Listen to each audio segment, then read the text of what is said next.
Información, análisis y entrevistas. Profundidad con una mirada panorámica. En Línea 1. Buenos días. Bienvenidas, bienvenidos a Línea 1, que se transmite por Radio USACH 94.5 y Canal 50.2 de la televisión digital abierta. Además, Daniela Figueroa Videra, ponga atención, a ver, diariousach.cl, Santiago TV 50.1. Y además, aún más, porque aumentamos la apuesta, Zapping 173, Mundo 522 y, por cierto, todas nuestras redes sociales, que son múltiples. Así es, Alejandro Guille Álvarez, muy buenos días. Qué agrado compartir micrófono con alguien que despierta siempre con tan buen ánimo. Estabas ahí vacilando Santana, que estábamos escuchando hace poco. Sí, cuando yo era joven, ¿no es era Piedra la Roja, onda te decía Santana, pero no, pues yo vivía en el norte. ¿Qué Piedra Roja? ¿Qué marihuana? Allá en el norte, un compañero llegó fumando marihuana y fue tragedia en el liceo. ¿En serio? Escandaloso. Escandaloso, pero lo mirábamos como que estábamos perdiendo al amigo, no, lo cobijamos, lo ayudamos y todo. Lo llevaron a la rehabilitación. Claro, eso fue el comienzo de todo. No, pero tú eres un hombre sano y eso no me cabe duda, Alejandro Guille. ¿Sabes qué temperatura tenemos en este agradable miércoles 20 de agosto? 7. Mira, un poquito menos, porque ya amaneció, está amaneciendo a eso de las 7 de la mañana, 5,5 según la dirección meteorológica. Espera, que voy a... Sí, se mantiene en 5,5. Cuando salí de mi casa lo había actualicé. 5, fíjate. ¿Sí? Se mantiene. Y la máxima para esta jornada va a ser de 18 grados, se va a nublar donde la tardecita un poco. La mañana va a estar con sol. Y mañana jueves 21, mira, según la Dirección Meteorológica de Chile, podría caer un poco de lluvia y harto viento. Por lo menos se va a mover ahí el smog que siempre tenemos acumulado en la cuenca de Santiago. Viene 22 también lluvia. Y no solo en la zona norte que habían señalado, y sobre todo en el sur donde ya está lloviendo. Así que hay esperanza aún, Alejandro Guille.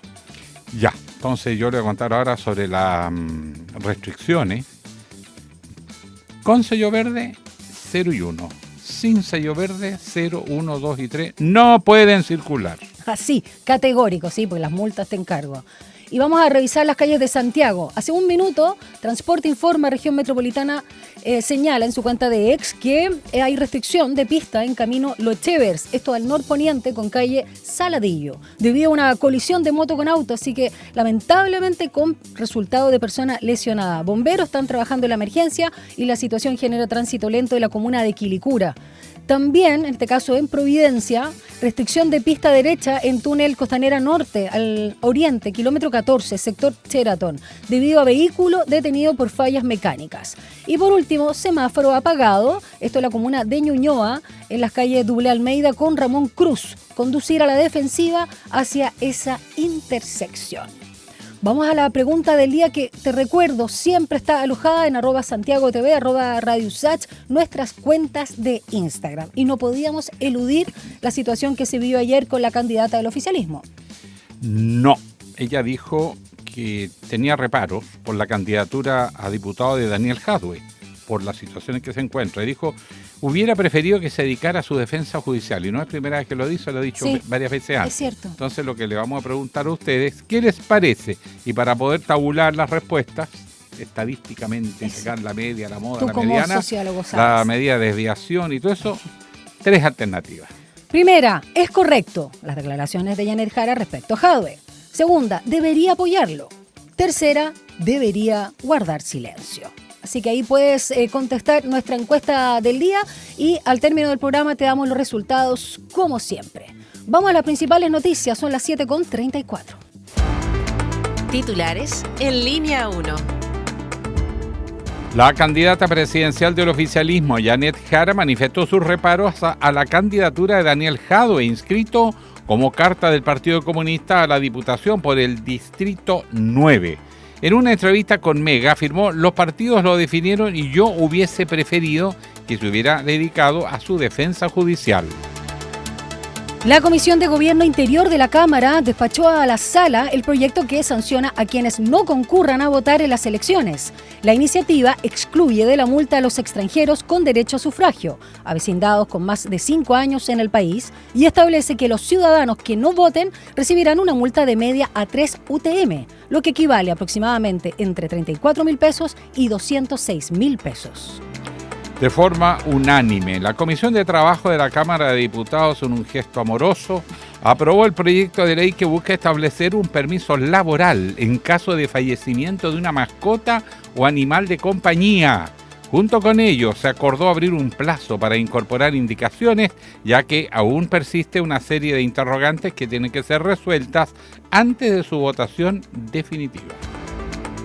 La Corte de Apelaciones de Santiago aprobó la solicitud de extradición del venezolano Alberto Carlos Mejía Hernández, imputado como autor del crimen del denominado Rey de Meix, ocurrido en junio pasado en Ñuñoa.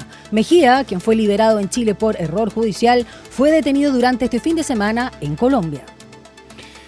En tanto, la Policía Nacional del Perú informó este martes la detención en Chile de un sujeto de nacionalidad venezolana, investigado en ese país por ser el presunto homicida del periodista Gastón Medina Sotomayor, propietario y director de la cadena Sur TV, que fue abatido a tiros frente a su vivienda el 20 de enero pasado, en el suroeste peruano. Según medios peruanos, se trata de Olfran Domingo Rivas Ramos, quien habría sido aprehendido la noche del lunes por autoridades chilenas durante una inspección de rutina en la comuna de Maipú, en Santiago.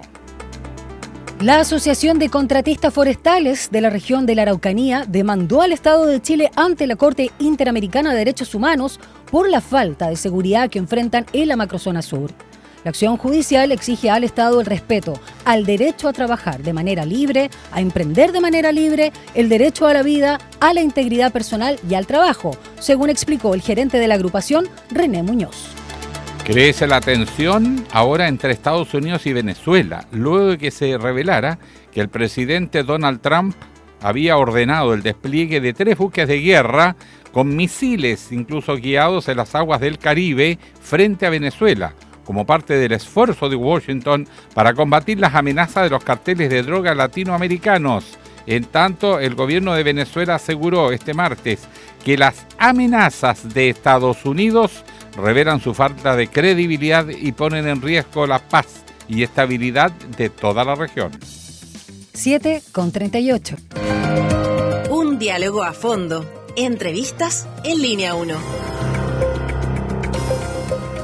El Producto Interno Bruto, el PIB de Chile, creció una tasa anual de 3,1%, superando las expectativas de los analistas. Y con este resultado, la economía chilena acumula una expansión promedio de 2,8% en el primer semestre de 2025, en línea con las proyecciones entregadas hace algunas semanas por el ministro de Hacienda, Mario Marcel, quien aseguró que el crecimiento será sostenido. De este tema y otros relacionados con la macroeconomía, vamos a conversar con Marcela Vera, economista y académica de la Facultad de Administración y Economía, la FAE de la USACH. Profesora Vera, ¿cómo está? Muy buenos días. Muy buenos días, muy bien. ¿Cómo están ustedes? Bien, Muy también. bien, profesora Marcela, qué cariño. Oiga, profesora, usted que siempre nos colabora, hay brotes verdes, hay esperanzas, pero ¿están así la cosa? Sin duda hay brotes verdes. Básicamente porque lo que estamos observando es un proceso de normalización de nuestro crecimiento económico. Ya hemos pasado el efecto post-pandemia y esto guarda relación también con ciertas medidas que han permitido fortalecer sectores determinados, como por ejemplo la inversión, muy por cierto el consumo. Y en este mismo rango de variables hay aspectos que uno puede observar como en sectores productivos que han sido más beneficiados producto de estas políticas, como el sector minero, en donde ha habido un crecimiento de un 4%, un crecimiento bastante importante.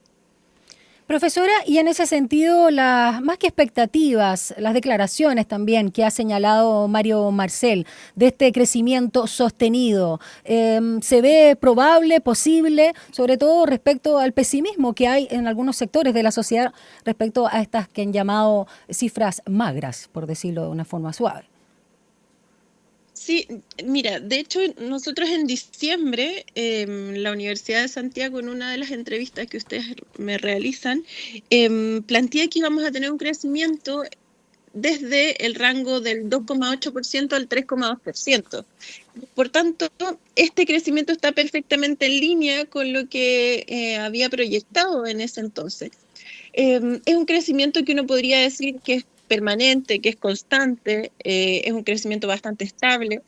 ¿Podría generar mayor crecimiento nuestro país? Sin lugar a dudas, podría ser mayor, con una serie de políticas mucho más proactivas en relación tanto a la política fiscal como a la política monetaria. Sin embargo, vamos a observar que esta tasa de crecimiento, a lo menos este año, va a mantenerse estable, no solo por aquellos escenarios internos, sino que también por el contexto internacional que ha promovido también el crecimiento económico, por ejemplo, en el caso de China, de un 5,2%. Estamos hablando de que China es nuestro principal socio comercial y por tanto el crecimiento que tenga China se traduce también en una serie de impulsos para el crecimiento económico de Chile. En relación, por ejemplo, al crecimiento de la manufactura, ha crecido un 6,8% y por tanto la manufactura en China demanda cobre, litio, y esto hace impulsar entonces no solo el precio del cobre y del litio, sino que también el crecimiento económico chileno. Ahora, en este escenario, y con toda franqueza, Marcela, ¿cuán estable es esto mediano plazo? Pero además sumamos, es un alivio, pero no es una alta tasa. ¿Qué nos está hoy día complicando como para dar ya claramente un salto? Porque uno ve mercados que se están abriendo a nivel internacional, pero estamos un poquito lentos. El mismo mercado de la cereza reclaman los productores porque los peruanos no están ganando a la delantera. ¿Qué falta? Mira, Alejandro, tú tienes razón. Ocurre que nosotros estamos teniendo un crecimiento en torno al 3%, pero ese es un crecimiento que todavía es deficiente en relación a lo que podríamos alcanzar. Y en este sentido, entonces, es fundamental generar políticas de desarrollo, no solo de crecimiento. Las políticas de desarrollo permiten entonces que cuando un sector, por ejemplo, va emergiendo como el sector de la cereza, otros sectores acompañan ese auge y muy por cierto permiten que no solo se consolide, sino que además se desarrolle en el futuro. Por ejemplo, Perú desarrolló esta idea de producir un polo de desarrollo en torno a la logística a través del puerto de Chancay, pero también esto es un plan en donde va a coordinar la construcción de carreteras, incluso el traslado de productos a través de los ríos y muy por cierto un tren que va a permitir conectar entonces a Brasil con Perú y por tanto con las exportaciones hacia Asia. Entonces, en ese contexto uno puede observar una serie de políticas interrelacionadas que permiten la promoción de un sector emergente que está teniendo a Perú, digamos, como uno de los lugares más importantes en términos de distribución de productos. Entonces, ese tipo de políticas permite articuladamente generar una serie de contextos para que hoy día los agricultores de distintos tipos de productos en Perú puedan instalar sus productos de forma más rápida en el mercado asiático y por tanto ser más competitivos que el resto.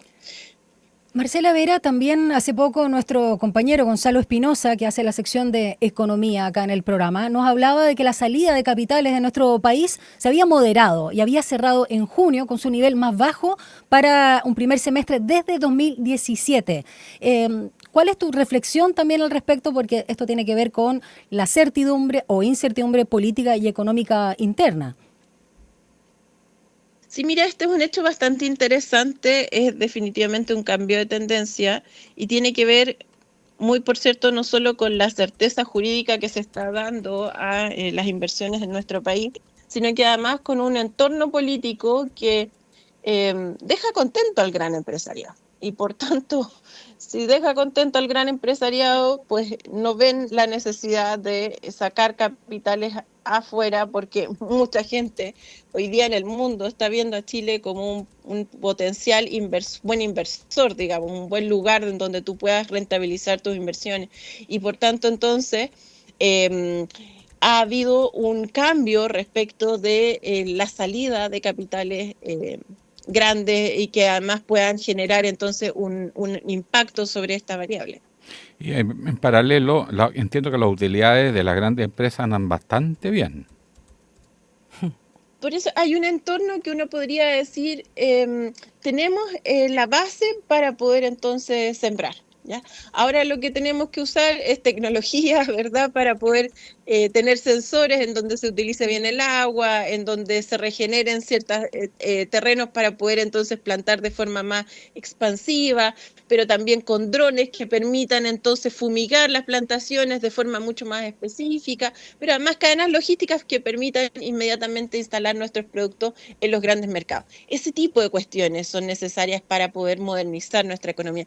Quiero plantearles un tema que a mí me llamó mucho la atención en relación a este informe, que tiene que ver con el sector de minería. Hoy día estamos observando, por ejemplo, que en los foros los distintos candidatos presidenciales están refiriéndose al sector de la minería como si se requiriera aumentar el nivel de producción en tanto el cobre como el litio, ¿ya?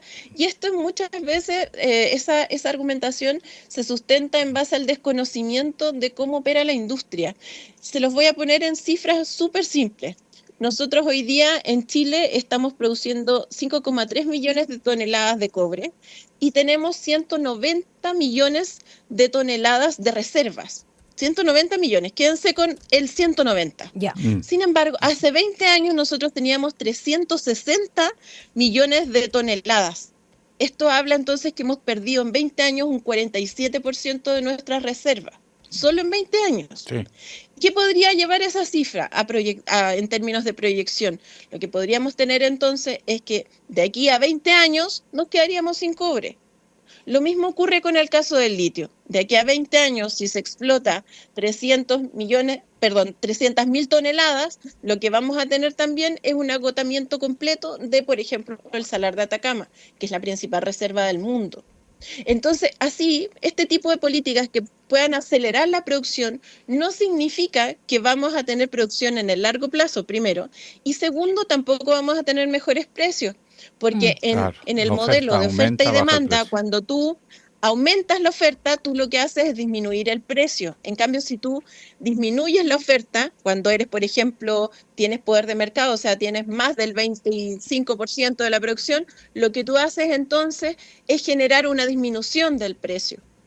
Lo que generaría una política de reducción de la producción es, en el largo plazo, poder ir produciendo entonces un aumento sostenido en el precio del cobre y el litio. Como hemos observado, hoy día el precio del cobre y el litio van al alza y por tanto es necesario mantener también esa tendencia. De hecho, estaba leyendo, Marcela Vera, hoy en la tercera, en Pulso, aparece: ganancias e ingresos trimestrales de SQM caen debido a los menores precios del litio. Dice que las utilidades se desaceleraron en el segundo trimestre de 88,4 millones de dólares frente a los 213,5 millones de dólares en el lapso de enero-marzo 2025. Claro, eso es, por ejemplo, un análisis de lo que ocurrió. Sin embargo, en el momento presente, actual, lo que estamos observando es un cierre de la mina de Qianxianghu en China. Qué lindo te salió. Por tanto, vamos a tener una menor producción en un 6% a nivel global. Eso va a ser inmediatamente que es una reducción en la oferta. Por tanto, viene una tendencia al alza en el precio del litio. Esto ocurrió en los últimos días, ¿ya? Esto ha pasado en los últimos 5 días. Y por tanto, en esta tendencia que uno puede observar muy claramente, uno puede observar cómo inmediatamente una reducción en la oferta genera un aumento en el precio. Perfecto. Correcto, hay una lógica de mercado. Ahora me llama la atención en el horizonte chileno este mundo de incertidumbres con alza de aranceles por parte de Estados Unidos, etcétera, como que no nos han tocado tanto en la inquietud empresarial. ¿Por qué tanta fe? ¿Por qué tanta fe en relación a la situación futuro, de reducción de porque yo me pondría nervioso si no están subiendo los aranceles y con tanta arbitrariedad además. Ah, claro. Evidentemente aquí lo que ha habido es, cada vez que uno observa, por ejemplo, los análisis de crecimiento económico que están haciendo ese tipo de sectores, por ejemplo, las confederaciones, las federaciones, de los grandes empresarios en nuestro país, lo que uno observa es que siempre miran hacia Estados Unidos. Es como su referente en relación a lo que ocurra con la economía en Chile. Y eso es una lectura que uno podría considerar correcta en los años 90, pero no en los años, no en la actualidad. Y esto tiene que ver con que principalmente nuestro principal socio comercial está en Asia, y por otro lado también Estados Unidos ha perdido la fuerza como impulsor de ciertas políticas.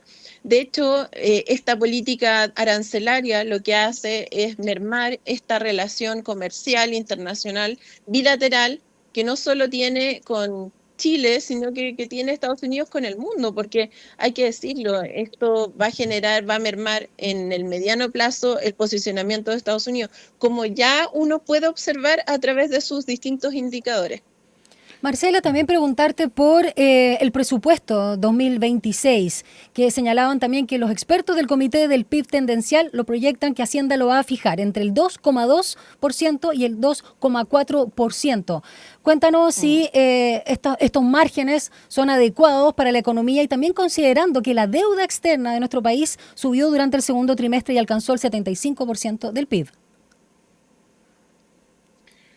Bueno, es relevante considerar que en efecto lo que vamos a ver en relación a la discusión presupuestaria es, yo espero, una proyección futura para el siguiente gobierno, porque cada vez que ocurren como estas discusiones presupuestarias, antes que cambie el gobierno, lo que tú haces es sentar las bases para lo que va a ocurrir en el primer año del próximo gobierno. Y por tanto, más allá de cuánto sea el nivel de aumento porcentual, que uno quisiera, muy por cierto, que fuese más, lo que es importante observar es en qué se va a gastar, claro. No solo cuánto se va a gastar. Por supuesto. Y en qué medida uno puede observar aquí un nivel de profundización de ciertas medidas, porque yo todavía puedo observar en la discusión pública que hay titulares ahora con un párrafo que puedan acompañar a ese titular, pero todavía uno puede observar que es una medida superficial en relación a lo que se requiere. Y por tanto, por lo menos debería definir este presupuesto un sector productivo que va a fortalecerse de forma significativa gracias a entonces esta discusión pública. La última consulta cortita, la deuda externa, sí. ¿Cómo se está comportando? Entiendo que va al alza. Sí, en efecto el tema de la deuda externa es algo que uno consideraría que se ha aumentado de forma muy significativa, sobre todo en el periodo de pandemia, en donde hubo un gasto público muy importante, en torno a 12.000 millones de dólares, es una cifra muy significativa, y por tanto la deuda pública en el gobierno anterior aumentó de forma significativa, llegando a ser en torno al 43%, como cifra general en relación al Producto Interno Bruto. Cuando uno observa este nivel de endeudamiento, uno lo tiene que comparar con los vecinos, es un nivel de endeudamiento que todavía es bajo. Sí. Sin embargo, uno quisiera que nuestro país no siguiera endeudándose en aspectos en donde uno puede observar más bien un gasto en consumo más que un gasto en inversión. Y por eso es importante no solo pensar en que es necesario limitar el aumento en la deuda pública, sino que si es que se utiliza esa herramienta, que se utilice de una manera inteligente, que permita invertir y que por tanto genere rentabilidades en el futuro. Por ejemplo, una pura medida. Dale. Es necesario generar una refinería. Una refinería hoy día implica un gasto de 1.500 millones de dólares. Y por tanto, esa refinería en un año se paga sola, digamos, sí. Solo con la producción que puede generar. Y por tanto, eso es fundamental, tener esa mirada que uno pueda decir, voy a hacer una inversión que se va a pagar en un corto tiempo y que va a generar una rentabilidad muy sustantiva en el futuro.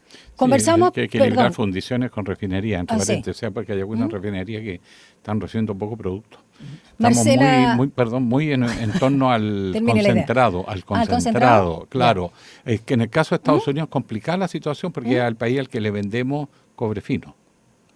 Por eso que era mi pregunta del cobre. Claro. Y segundo, lo que llama la atención también, profesora, es que no hemos descubierto nuevos grandes yacimientos de cobre y de minerales en Chile hace rato. Por lo tanto, esa preocupación a 20 años es un fantasma que ya debería tenernos espantados a todos, tomando las medidas de qué vamos a hacer. Es que yo creo que es un dato que en efecto no se conoce, Alejandro. O sea, de verdad, si uno mira el argumento de la derecha, del centro y la izquierda, en verdad es una cifra que hoy día no se está planteando como una preocupación porque no existe dentro de sus análisis. Y eso, en definitiva, da cuenta de que es necesario tener una mirada estratégica y de desarrollo que nos permita saber con qué contamos y en cuánto tiempo, y cómo vamos a utilizar entonces esos bienes en función también de las necesidades de desarrollo de nuestro país. Porque si en 20 años se nos acaba el cobre y el litio, según estas cifras de reservas, que además es un informe mundial que desarrolla Estados Unidos, muy por cierto, si sabemos que en 20 años a este ritmo de producción se van a agotar, entonces es fundamental tener todo un sistema articulado que permita no solo aumentar el nivel de precios de esas materias primas, sino que además generar valor agregado en nuestro país.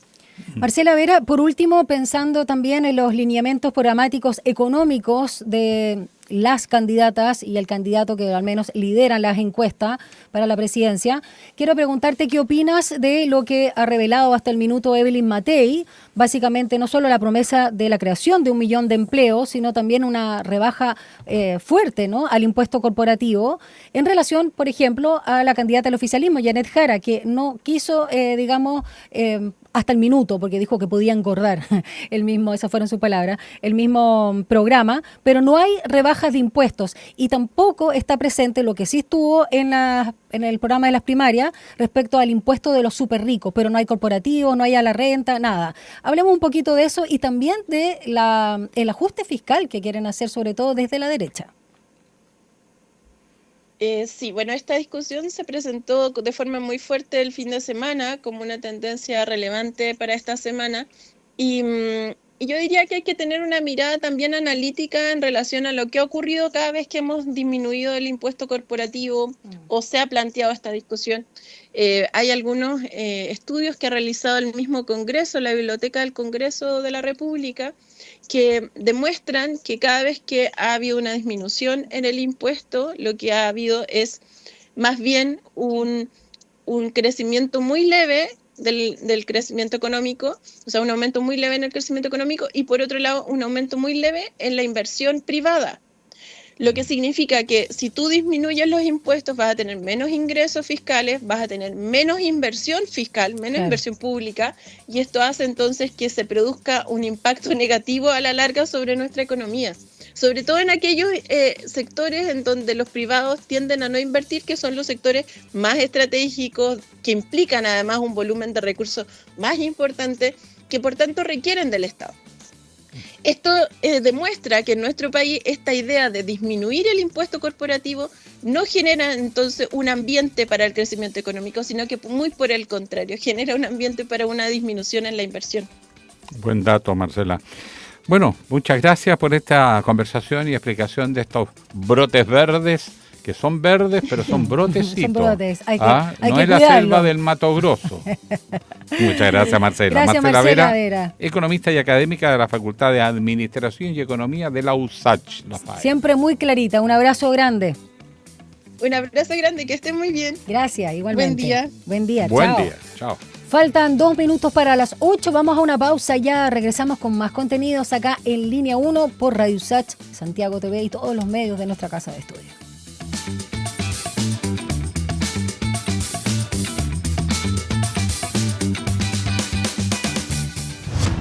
Una breve pausa y ya regresa Línea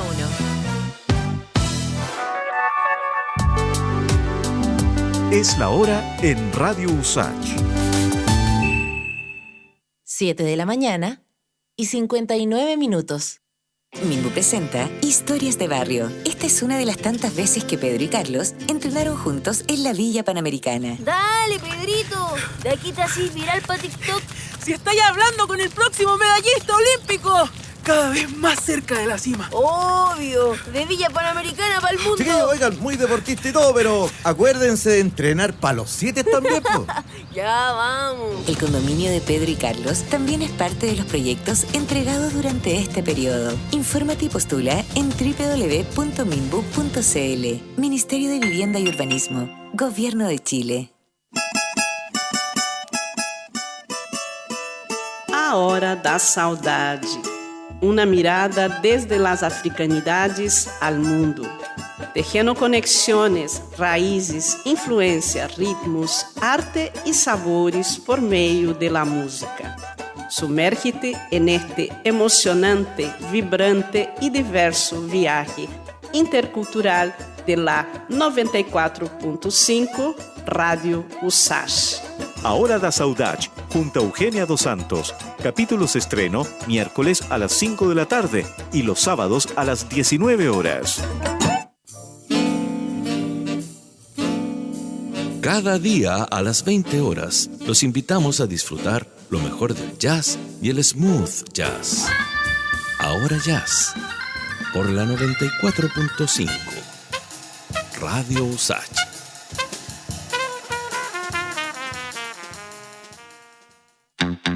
En Enlace USACH aportamos a un debate democrático y diverso más allá de la contingencia, de la mano de una amplia red de panelistas, nuestras nuevas voces. Con una mirada desde la academia, analizamos y proyectamos la actualidad, invitamos a conocer diversas iniciativas en el territorio y damos espacio a esas actividades deportivas que merecen mayor difusión. Enlace USACH, de lunes a viernes desde las 9 de la mañana por la 94.5 FM y el canal 50.2 de la señal digital abierta. Si tus pases te van al córner como los míos o más lejos y no logras el gol, tu lazo con el fútbol es romántico. Entonces Reino Fútbol es para ti. Una conversación íntima sobre el mundo del balompié. Reino Fútbol todos los domingos a las 16 horas a través de Radio USACH.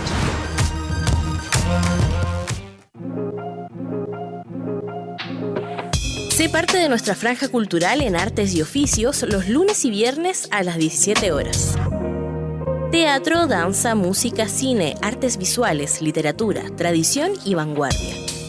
En Artes y Oficios conocemos más del trabajo que existe detrás de cada creación realizada por las y los protagonistas del mundo artístico, cultural y patrimonial y de su impacto en nuestra sociedad. La invitación es a discutir la cultura con todas sus aristas. Juntémonos en la 94.5 los lunes y viernes a las 17 horas. Radio USACH, nuevas voces. Estamos de regreso en Línea 1. Titulares en Línea 1. La candidata presidencial del oficialismo, Janet Jara, manifestó sus reparos a la candidatura de Daniel Jadue, inscrito como carta del Partido Comunista a la Diputación por el Distrito 9. En entrevista con Mega, afirmó: los partidos lo definieron y yo hubiese preferido que se hubiera dedicado a su defensa judicial. La Comisión de Gobierno e Interior de la Cámara de Diputados y Diputadas despachó a la sala el proyecto que sanciona a quienes no concurran a votar en las elecciones. La iniciativa excluye de la multa a los extranjeros con derecho a sufragio, que están avecindados con más de 5 años en el país, y establece que los ciudadanos que no voten recibirán una multa media de 3 UTM. Eso equivale a un rango entre 34.000 y 206.000 pesos. Y la Corte de Apelaciones de Santiago aprobó la solicitud de extradición del venezolano Alberto Carlos Mejía Hernández, imputado como autor del crimen del denominado Rey de Mex, ocurrido en junio pasado en Ñuñoa. Mejía, quien fue liberado en Chile por un error judicial, fue detenido durante este fin de semana en Colombia. Este miércoles, la Cámara de Diputadas y Diputados vota el proyecto que pone fin al CAE y además crea un nuevo instrumento de financiamiento público para la educación superior conocido como FES. En primera instancia, la sala debatirá la idea de legislar. De aprobarse, el proyecto continuará su tramitación en el Senado. RN dijo que los votos no están. Crece la tensión entre Estados Unidos y Venezuela luego de que se revelara que el presidente Donald Trump habría ordenado el despliegue de 3 buques de guerra con misiles guiados en las aguas del Caribe, como parte del esfuerzo de Washington para combatir las amenazas de los carteles de drogas latinoamericanos. En tanto, el gobierno de Venezuela aseguró este martes que las amenazas de Estados Unidos revelan su falta de credibilidad y ponen en riesgo la paz y estabilidad de toda la región. El ejército de Israel entregó detalles de su operación para tomar la ciudad de Gaza e informó que está previsto el despliegue de 60.000 reservistas para llevarla a cabo con éxito. La ofensiva, bautizada como Carros de Gedeón 2, contempla la participación de 5 divisiones de las Fuerzas Armadas en los planes del Ministerio de Defensa, cuyo objetivo es acabar con Hamas, según explicó un alto cargo militar al diario The Times of Israel. Ya son las 8:05. Un diálogo a fondo. Entrevistas en Línea 1. Be or not to be. Ser o no ser. ¿Tenemos o no tenemos? Está medio complejo, me estaban contando el tema de los quórum. ¿Es FES o no FES? Claro, vamos a tener FES, vamos a tener condonación, de eso vamos a conversar con el subsecretario de Educación Superior, Víctor Orellana, que ya está en línea. Subsecretario, muy bienvenido a Radio USACH. ¿Cómo está, subsecretario? Y Santiago TV. Muy buenos días, Alejandro, Daniela, un gusto estar junto a ustedes. Lo que ya decíamos, subsecretario, ¿están los votitos o no están los votitos? Mire, usted sabe, Alejandro, Daniela, que en estas circunstancias es mejor no anticiparse.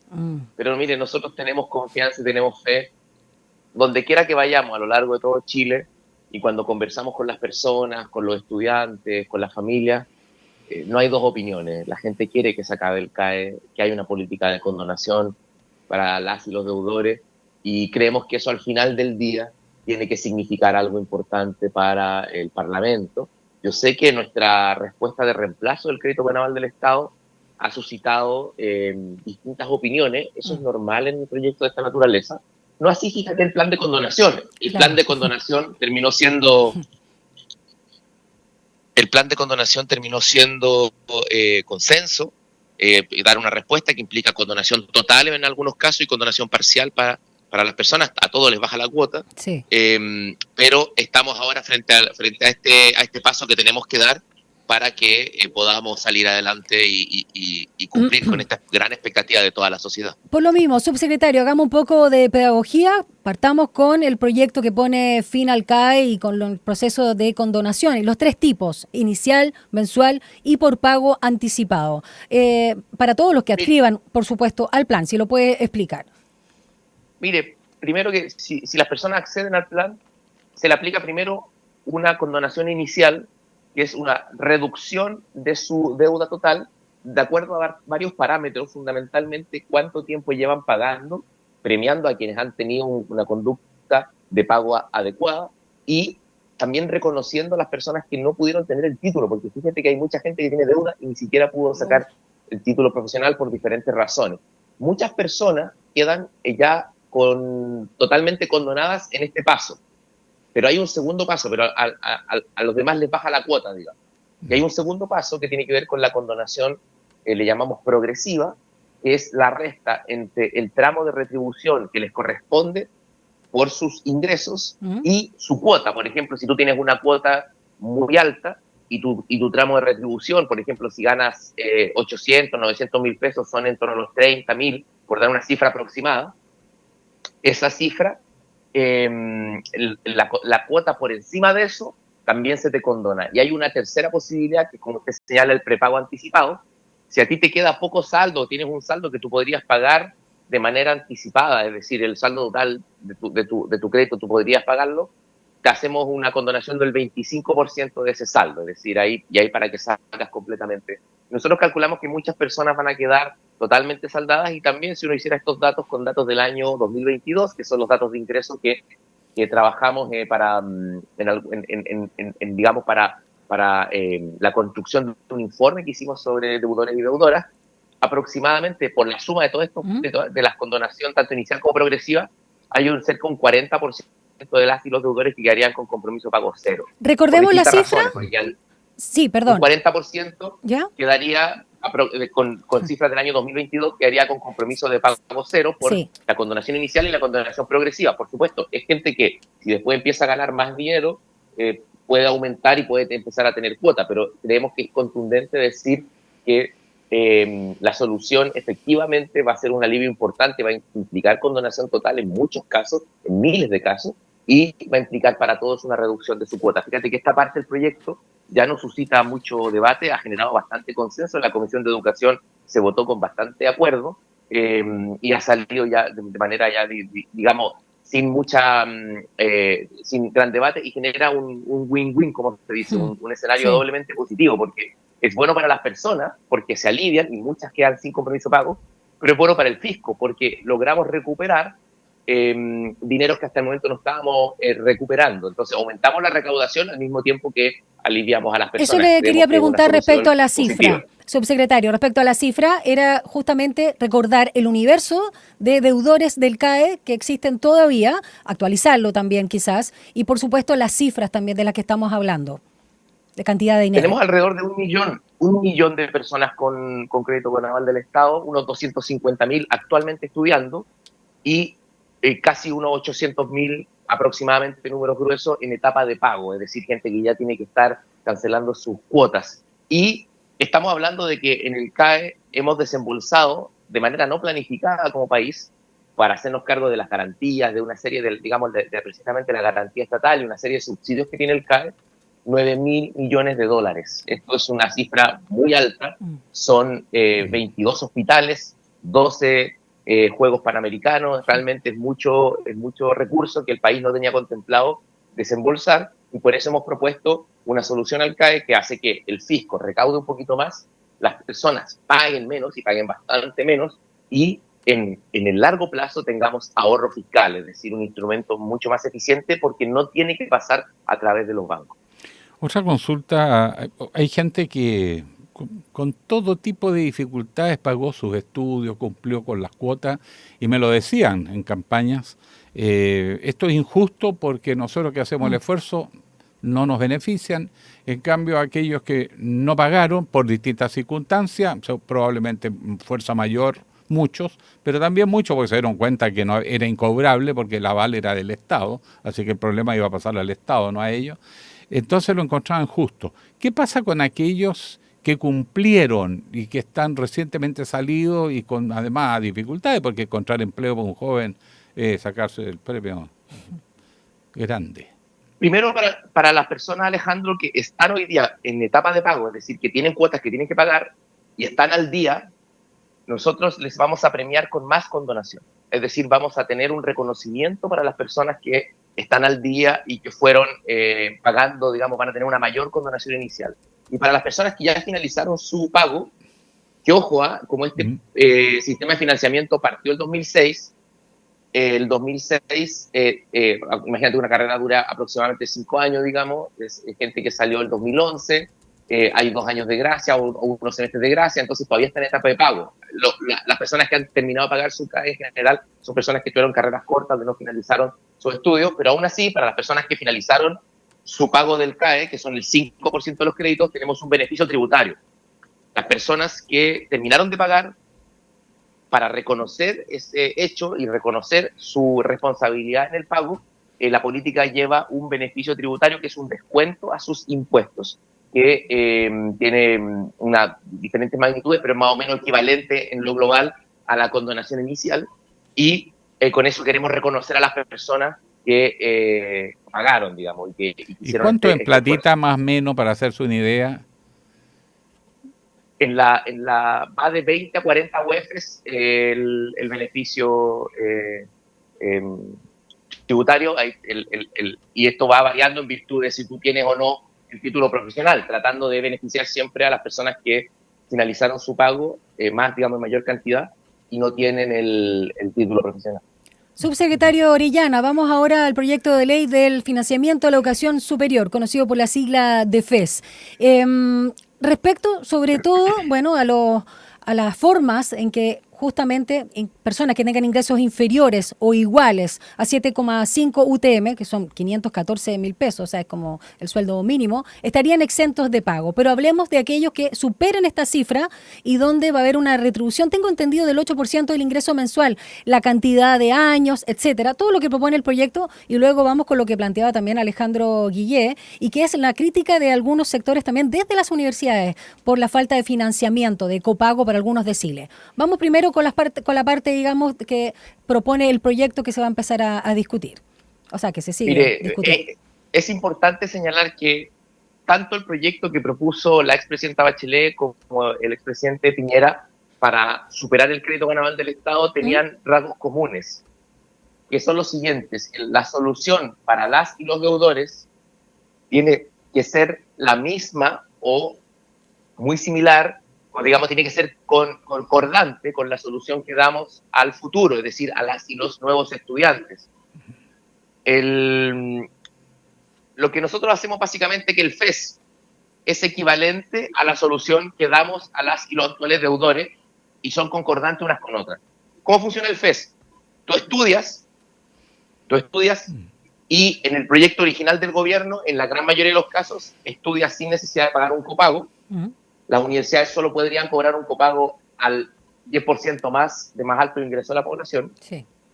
Y luego, una vez que tú finalizas tus estudios, comienzas a retribuir de manera proporcional al tiempo que estudiaste.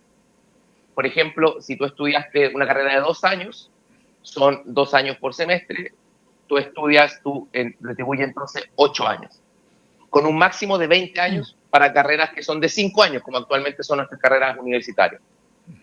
Entonces, con esa proporcionalidad de tiempo, tú retribuyes de acuerdo a tus ingresos. El máximo teórico es 8%. Ah, es el máximo. Pero es el máximo teórico, pero es solo para personas que ganan más de 3 millones. Okay. Para el resto de las personas, que son la gran mayoría, el máximo es 7. Pero esto es muy importante que tú no partes pagando 7. Por ejemplo, si tú estás poco encima del salario mínimo, que ya son de 500.000 pesos de ingreso, estás poco encima, vas pagando menos. Partes pagando un 1% y vas subiendo de a poco la proporción. Entonces, por ejemplo, para que te hagas una idea, una persona que gana 600.000 pesos paga 13.000 más o menos, una persona que paga 800.000 pesos paga poco más de 30.000 pesos. Entonces, son, llamémosle, cuotas abordables para las personas, son razonables y van de acuerdo a tu ingreso. Y esto es muy importante, no es una deuda comercial, no es un pasivo bancario. No, se saca el banco de la ecuación. Claro. Entonces tú vas a un banco a pedir un crédito hipotecario y el banco no te dice, oiga, usted tiene esta deuda, entonces no le puedo dar el crédito, ¿me entiendes? Ya no tiene una deuda bancaria. Y si algún día no estás trabajando y no estás produciendo ingresos, simplemente no retribuyes. Y no es que esa cuota te quede al final adeudada, no es que entres en morosidad, acá no existe la morosidad. Existe, claro, si tú haces operación renta y sabes lo que tienes que pagar y no lo retribuyes, claro, ahí hay un problema, pero me refiero para la mayoría de los casos, las personas que no están trabajando, por ejemplo, que no están produciendo ingresos, simplemente no retribuyen. Entonces pensamos que es un sistema mucho más justo, mucho más equitativo y que se amolda a las trayectorias vitales de las personas. ¿Y qué pasa con las universidades? Y lo que pasa con las universidades es lo siguiente, mire, ¿cómo funciona un sistema de financiamiento público? Siempre tiene que tener regulación, porque los recursos públicos nosotros tenemos que cautelar un uso adecuado y un monto adecuado. Tenemos una regulación arancelaria que es como funciona la gratuidad, cuando esta política tan bien valorada por la ciudadanía, cuando una persona entra a una universidad o un centro de formación técnica o un instituto profesional y tiene gratuidad, el monto que el Estado transfiere a esa institución hoy día está calculado en base a los costos. Es decir, se hace un estudio de costos de las carreras con todo el sistema de educación superior, se agrupan las carreras en carreras similares, reconociendo su nivel de calidad, dónde están emplazadas. No es lo mismo tener una carrera en una universidad compleja en Magallanes que tenerla en Santiago, por ejemplo. Y todo eso se calcula y el Estado transfiere un monto. Y por supuesto, siempre hay una discusión sobre si ese monto alcanza o no alcanza, pero lo que yo le podría decir es que los aranceles regulados permanentes que hemos llevado en una política de implementación de la ley de la gratuidad, es decir, de implementación de una ley anterior, esos aranceles regulados en muchos casos son superiores a los aranceles que hoy día tiene el promedio del sistema, y si uno hace un estudio de los ingresos que recibe el sistema de educación superior realmente existente, es decir, no solo los precios que ellos informan, sino de los ingresos que realmente tienen las instituciones, nuestra reforma no hará retroceder el financiamiento a la educación superior, sino que más bien lo aumentará moderadamente. ¿Dónde está la polémica? Que hay algunos precios de aranceles que no se justifican ni por los costos ni por la calidad. Naturalmente el fisco no está obligado a concurrir con el precio de que manera unilateral, sin que tengamos racionalmente un estudio de costos o de calidad, pongan algunas instituciones. Hoy día tenemos aranceles de los más caros del mundo, han subido muy por sobre la inflación, pero también han subido muy por sobre los costos de la educación superior. Y naturalmente contra esa verdadera aumento o inflación de aranceles, el fisco, pero no solo el fisco, las familias no estamos obligados a concurrir con eso. Y ahí hay una discusión, por supuesto, que se da en cualquier sector que es regulado, que es muy importante la regulación para nosotros, porque un sector desregulado es precisamente lo que nos trajo al problema del crédito conaval del Estado actual. El crédito conaval del Estado tuvo consecuencias que no se pensaron precisamente porque faltó regulación. Subsecretario, entendiendo el argumento que en general comparto, hay sin embargo una notoria diferencia en infraestructura, recursos de unas universidades y otras. Hay desde universidades pichurichi, para decirlo suavecito, a universidades que son estándar internacional, competitiva en ese punto de vista. Se ranquean. Claro, se ranquean. Y por lo tanto tienen objetivamente costo. Entonces, ¿cómo asegurar que no vaya esto a implicar una especie de patines que se le quitan a lo que le va mejor y no se le da a lo que les va menos? Porque además son proyectos muy diferentes en términos de recursos y calidad. Mire, la regulación produce globalmente el efecto contrario al que usted señala, más bien aumenta los ingresos del sector complejo. Ya. ¿Por qué? Porque reconoce la complejidad. Y allí donde hayan situaciones puntuales o específicas, que también las hay, y nosotros estamos en diálogo con las universidades, con el Consejo de Rectores, pero también con todo el sistema de educación superior, los vamos a corregir. Y para eso el fisco cuenta con instrumentos, contamos con instrumentos de financiamiento, y también estamos disponibles a la discusión sobre cuánto pueden participar las familias de ese financiamiento. Lo que nosotros quisiéramos, sí, es siempre proteger el bolsillo de las personas, porque la sostenibilidad del sistema de educación superior no puede seguir cargándose a los bolsillos de la clase media, toda vez que esos bolsillos ya concurren de manera, digamos, están a tope, al igual que en fundamentalmente el gasto fiscal. Acá lo que tenemos que hacer es modernizar la educación superior, estamos trabajando en eso, y precisamente porque tenemos un instrumento que va a producir mayor ahorro fiscal, es que estamos en disposición de tener respuestas mucho más contundentes para la investigación, la innovación, que son las tareas que tienen las instituciones de mayor excelencia. Yo diría que esta es la razón por la cual el Consejo de Rectores ha llamado a votar a favor la idea de legislar, es decir, ha llamado a que prosiga la tramitación del proyecto, porque que es la institución que agrupa las universidades, digamos, con mayores niveles de acreditación del país, también más tradicional, porque este es un proyecto que va a racionalizar digamos, el gasto público en educación superior, y precisamente lo que va a reconocer es la excelencia. Naturalmente que hay argumentos que se hacen digamos, en los medios de comunicación de que el fin del copago va a ser muy complejo. Estamos disponibles siempre a escuchar y a discutir, pero no es el copago lo que va a garantizar el financiamiento futuro de la educación superior chilena, porque ya tiene también un agotamiento estructural, tanto por el número de la matrícula como por los montos que las personas ya concurren en el financiamiento, digamos. ¿A qué hora es la votación, subsecretario? Mire, va a haber un debate, nunca se sabe exactamente a qué hora es, pero deberíamos tener la votación resuelta entre hoy y la jornada de la mañana del día jueves, o sea, de mañana.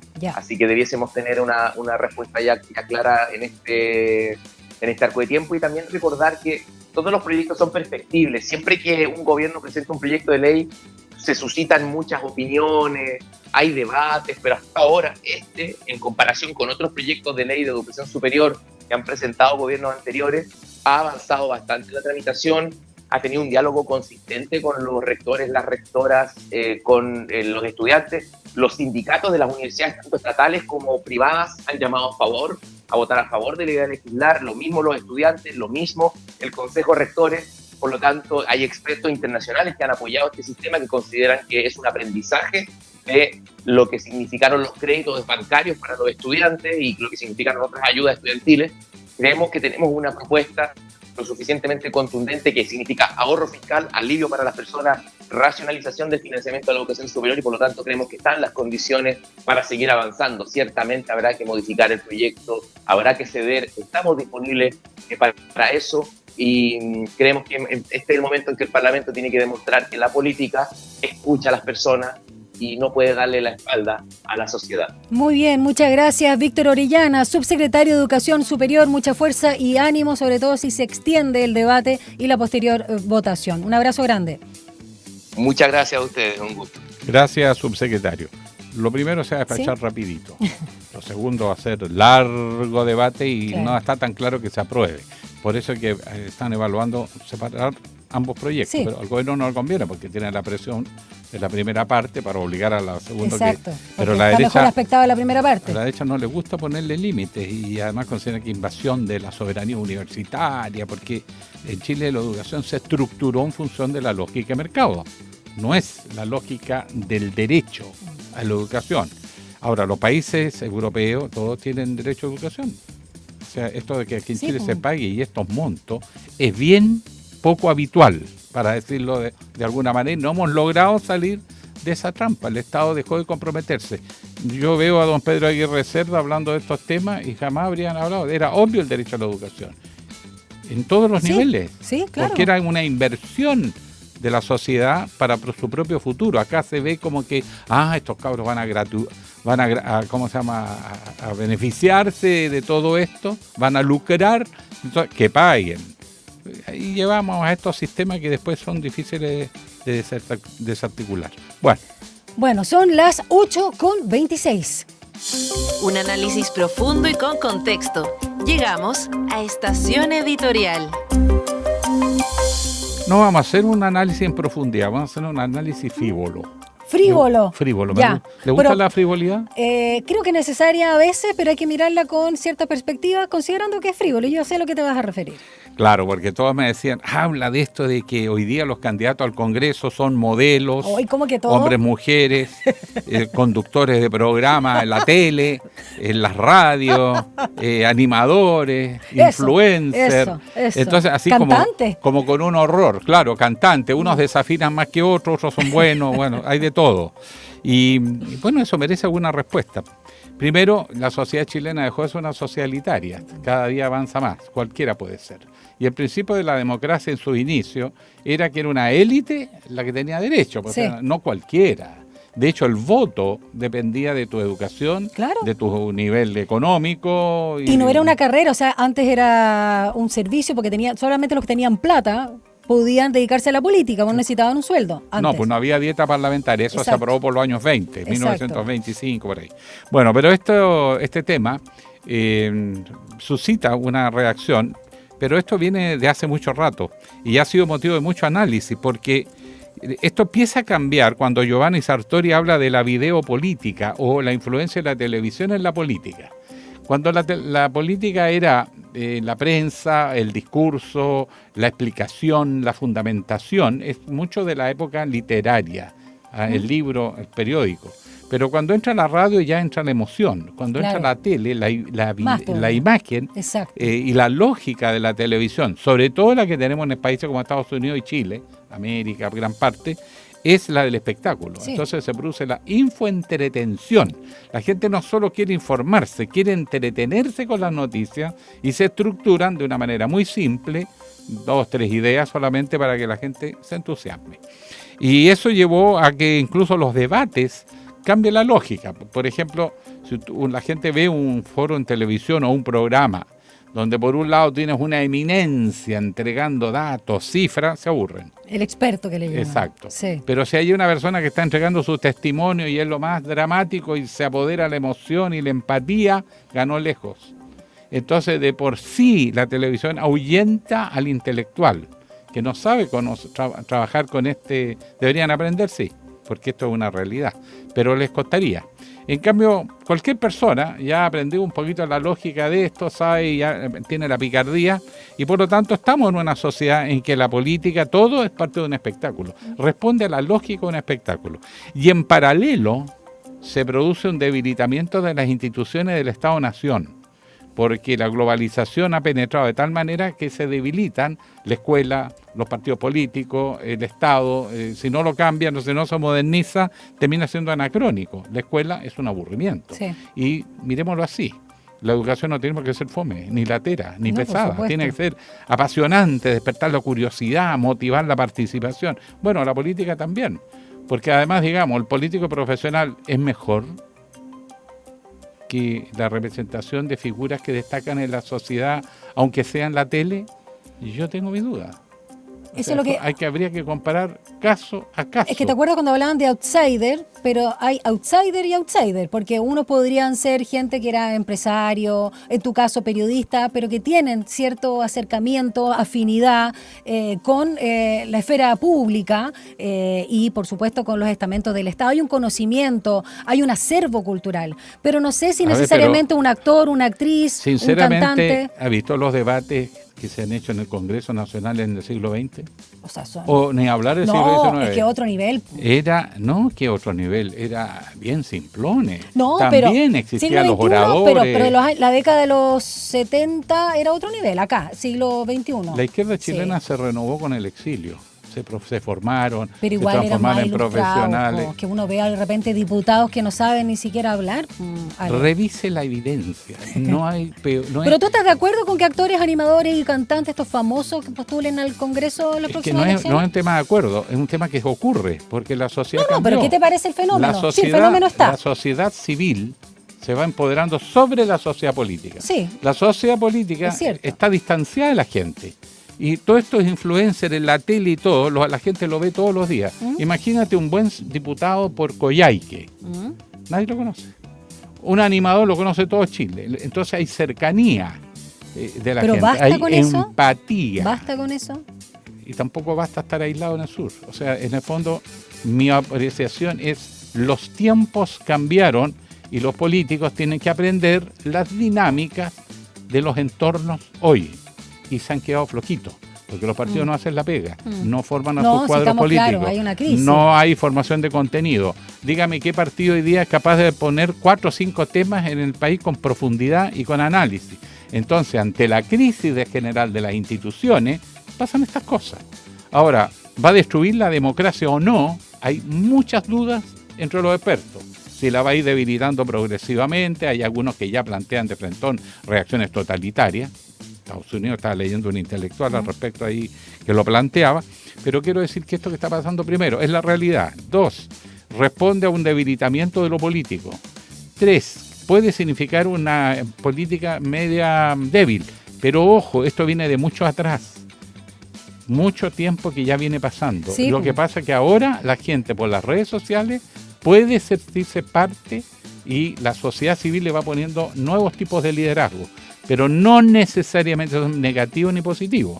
Ahora, algunos lo van a hacer pésimo, pero van a haber otros que van a destacar, como a su vez hay políticos de la vieja escuela que lo hacían súper bien y hay otros que eran un desastre. Entonces, simplemente yo soy pragmático. A propósito de lo mismo, estoy leyendo... Los políticos profesionales, que además están bien desprestigiados.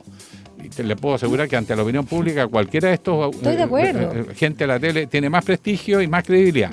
Pero si quieren reaccionar, tienen que conocer los lenguajes, los géneros, los estilos de los nuevos medios y no pretender hacer política como se hacía hace 20 años atrás, porque el mundo cambió. Y esto es un gran dilema, porque además se está vaciando de contenido. Entonces mi gran preocupación es que detrás de tantos rostros, qué sé yo, la política se empobrece cada vez más y los viejos políticos no son capaces de reaccionar.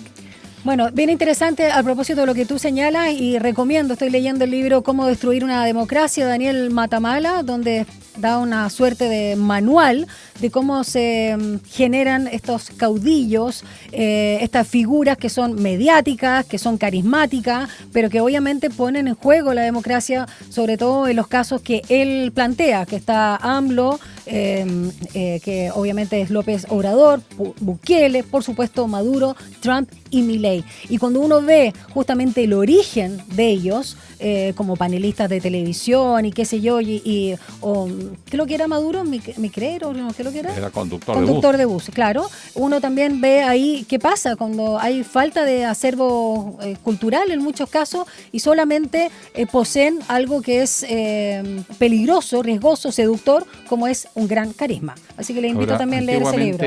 ¿No habían líderes así? Dictadores, autoritarios. Por supuesto que sí. Sí, ese es el problema. Por supuesto que sí, pero yo estoy hablando de un acervo cultural. Sí, pero yo invito a entender la época más que a juzgarla. Entender lo que está pasando nos llama la atención, nos preocupa. Pero ¿por qué ocurre? Y lo mismo pasa cuando aparecen todas las redes sociales, las plataformas. La democracia se ensanchó, más gente opina. ¿Eso es bueno o es malo? Los medios de comunicación tradicionales perdieron el monopolio de la agenda. ¿Es bueno o es malo? ¿Los viejos medios no manipulaban a la gente? Claro que ¿Te sí. fijas? Entonces, yo les digo, son tiempos complejos y yo creo que el mérito hay que analizarlo caso a caso. A mí no me cabe duda que haya uno chanta, pero hay otra gente que está en la cultura, en la música y no sé por qué prejuicio, que porque están las artes no tiene capacidad. Si aquí lo que se ha perdido el sentido común. Te aseguro que yo no tengo ese prejuicio, tú sabes que no. Sí, pues, por eso digo, es interesante, hay que ver caso a caso. Yo revisaba la lista, hay gente que sí, me parece, otros que no, pero de los políticos tradicionales me diría lo mismo. Sí, a propósito de músicos, solo un nombre para ir a la pausa. Pablo Herrera se le ha visto en el último tiempo muy, muy político, digamos, muy... digamos, altisonante incluso, discute, y bueno, más allá de sus canciones románticas, si te gustan o no, en fin, él claramente se ha venido posicionando y haciendo esa carrera hasta que ahora quiere postular al Congreso. Bueno, vamos a una pausa, porque nos quedan más contenidos acá en Línea 1, 8:35. Una breve pausa y ya regresa Línea 1. La crisis climática, los alcances de la inteligencia artificial, la ciencia de frontera, la economía, la salud, la educación. Porque el mundo vive tiempos de cambios y en medio de lo incierto, en Sin Pretexto buscamos respuestas a los grandes desafíos.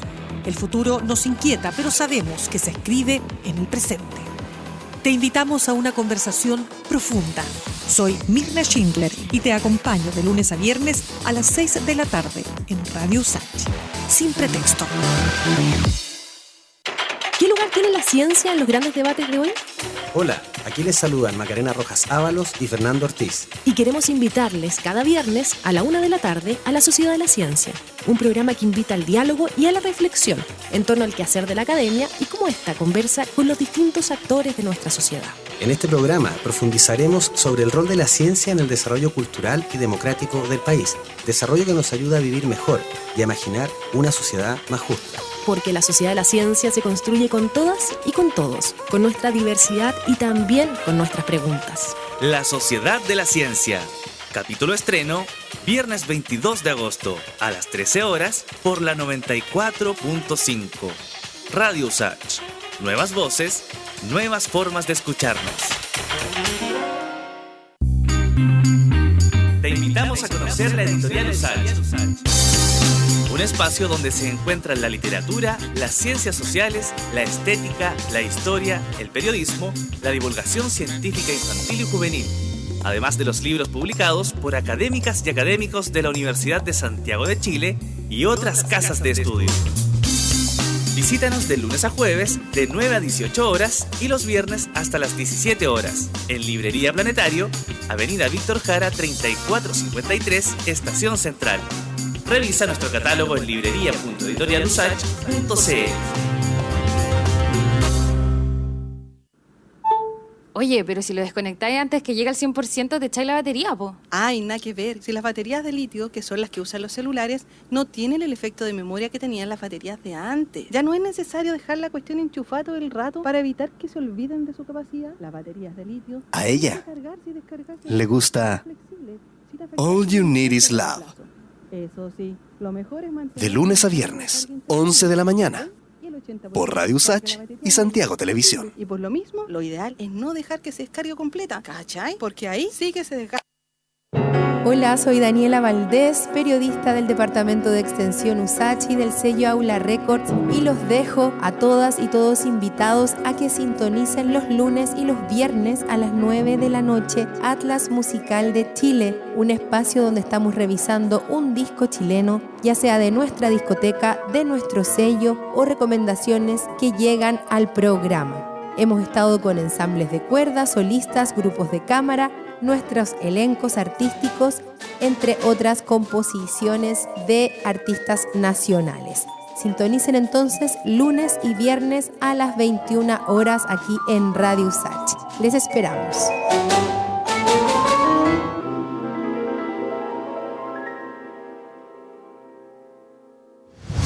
Estamos de regreso en Línea 1. Un diálogo a fondo. Entrevistas en Línea 1.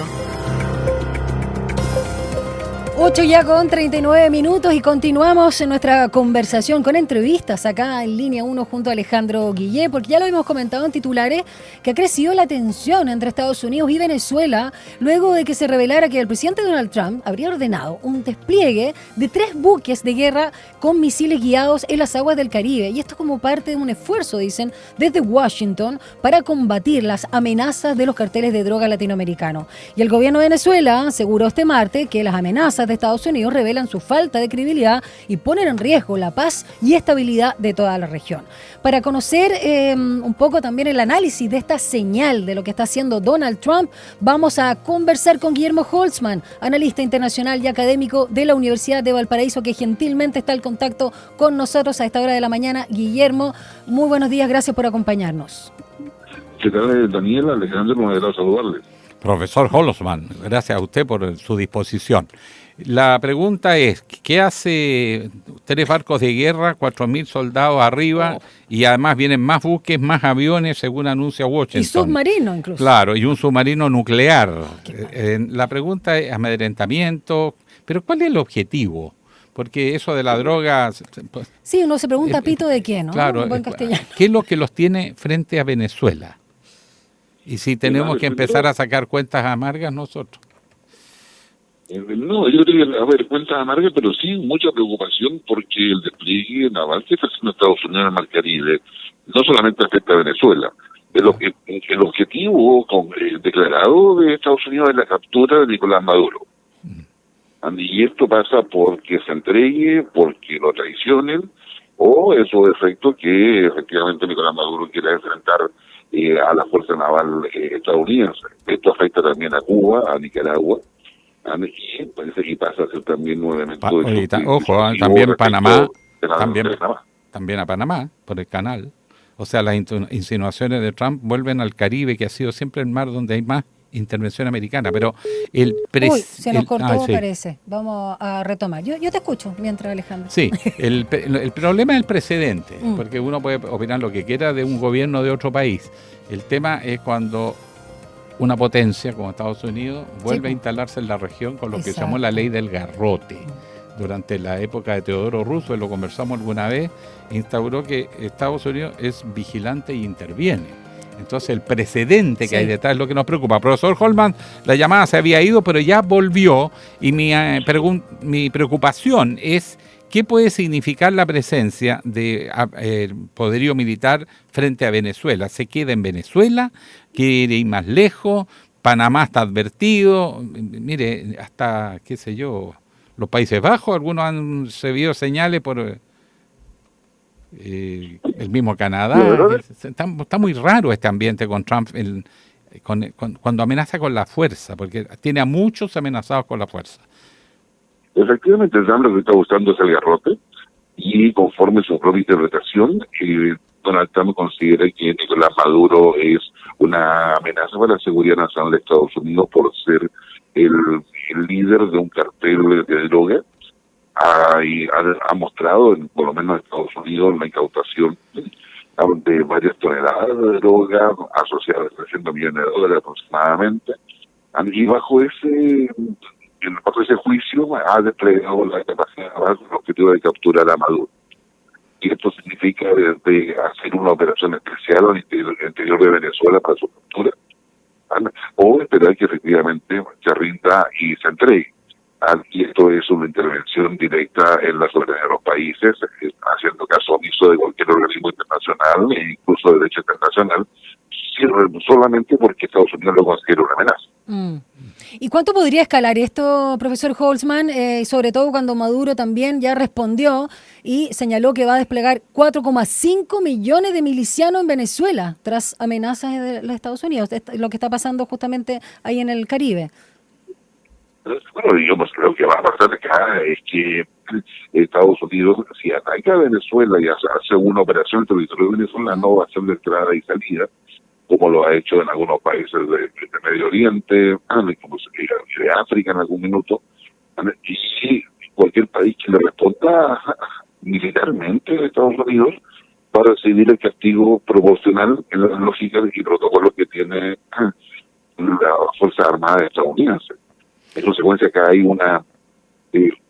yo diría, un garrote muy concreto que debe tomar en consideración no solamente la situación de Venezuela, sino toda América Latina respecto a los intereses definidos por el presidente de Estados Unidos conforme a la legislación que él tiene en ese país. Bueno, de hecho, si miramos la historia, no solo la doctrina Monroe en 1823, que fue más o menos un esfuerzo general de que Estados Unidos era garante que Europa no se iba a meter en América Latina, que se están independizando. Pero Teodoro Roosevelt fue más lejos, dijo que ellos tienen que intervenir donde los intereses americanos están en peligro. Y esa doctrina, sobre todo en Centroamérica, se ha aplicado, pero también en Chile. Entonces la preocupación es de repente elegimos un presidente que no le gusta, ¿qué va a hacer Estados Unidos? Es el precedente. ¿Es grave este precedente o simplemente ya lo viene planteando en todas partes y América Latina está notificada que también está en la lista? Yo creo que es lo último. Primero tomar nota de que América Latina está en la lista, que este despliegue de Estados Unidos también es una advertencia a China, porque lo que interesa a Estados Unidos, a China, es el acceso a los recursos naturales de los países de América Latina, América Central y el Caribe.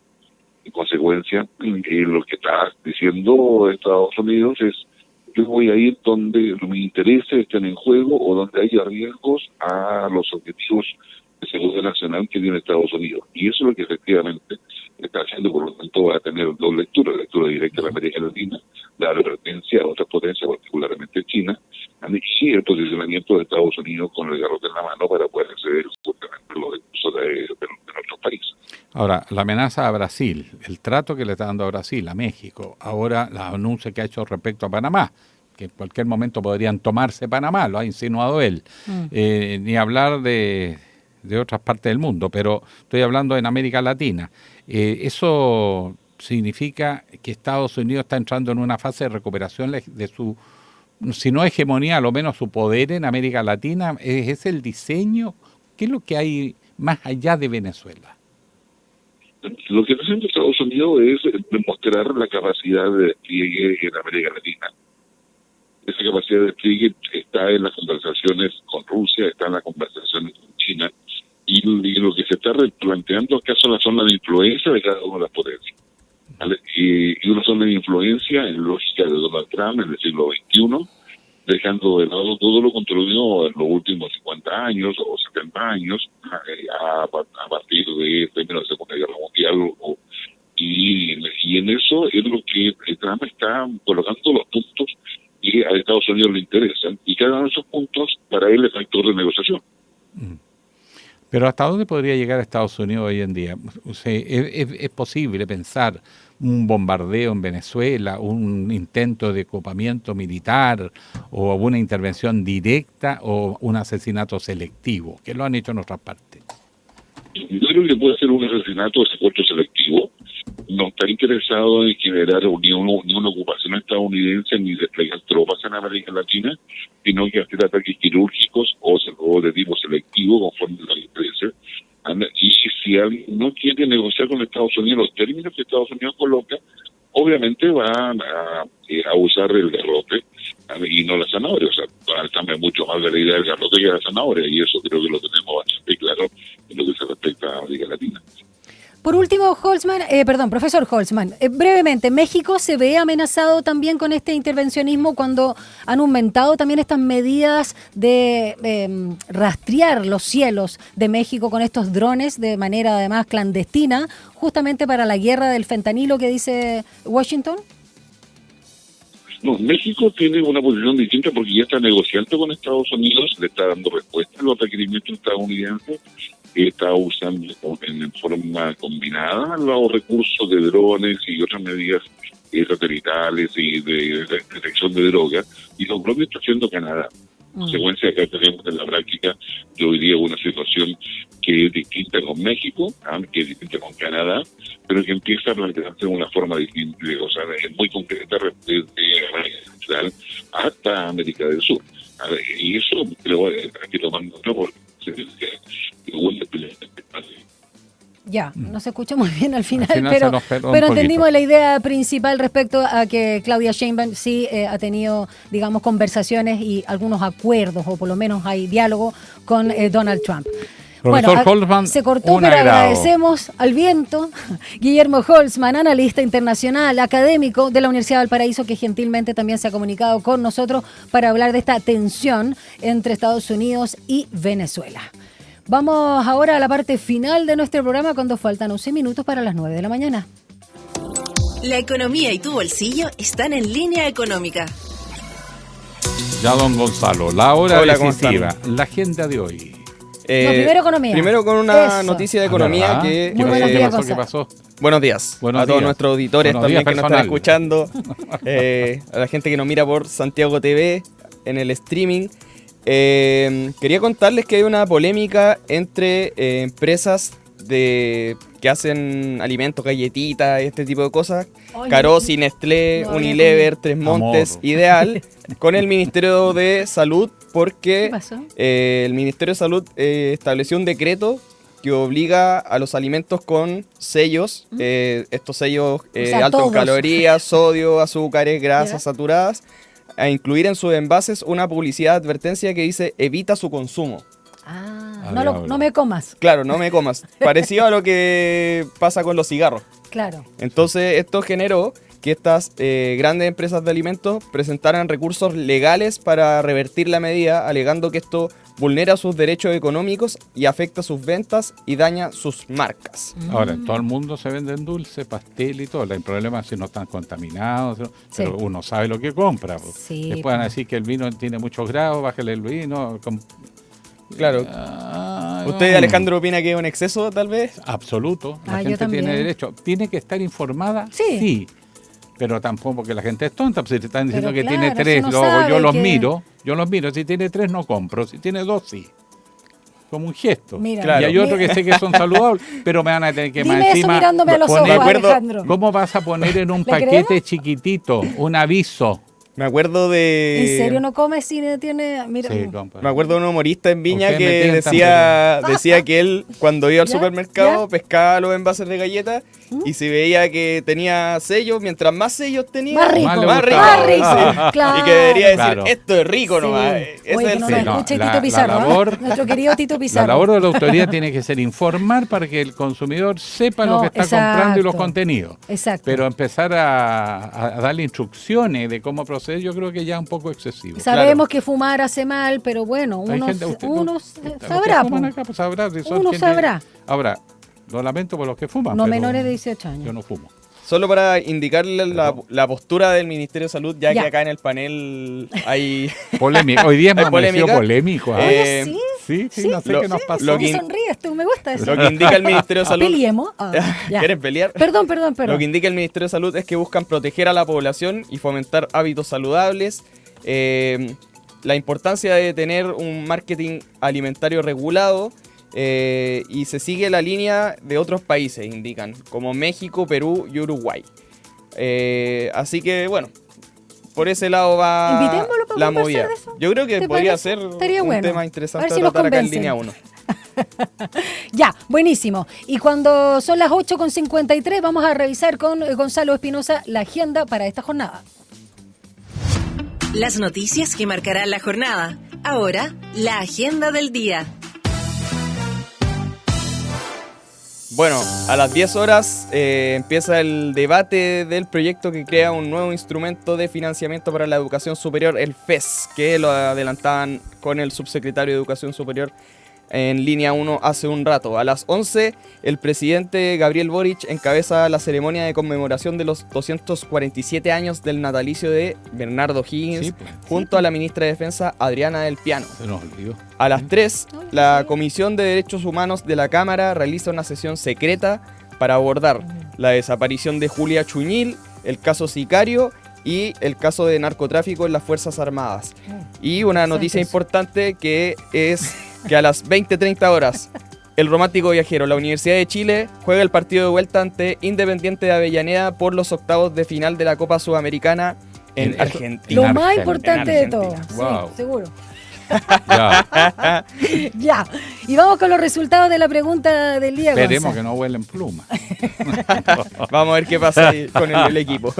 La pregunta del día hace referencia a los dichos de Janet Jara, quien manifestó sus reparos a la candidatura de Daniel Jadwe como diputado por el Distrito 9, esta candidatura que está siendo impulsada por el Partido Comunista. Y señaló que hubiera preferido que se dedicara a su defensa judicial en el marco del caso Farmacias Populares. Y le preguntamos a la gente, a nuestro público, en nuestras redes sociales de Radio USACH y Santiago TV, qué le parecía.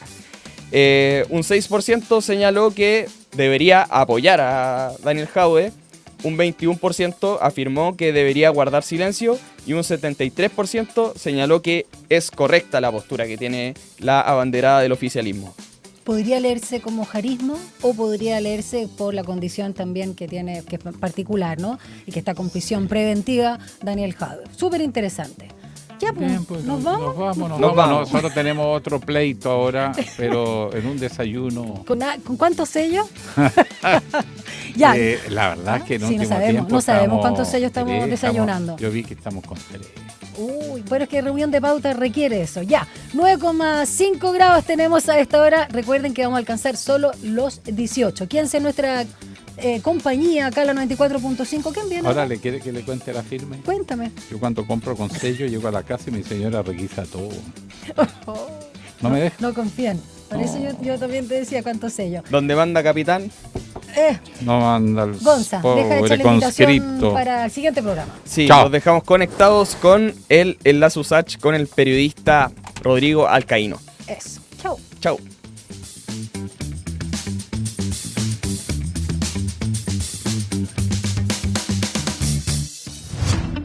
Información, análisis y entrevistas. Profundidad con una mirada panorámica. En línea 1.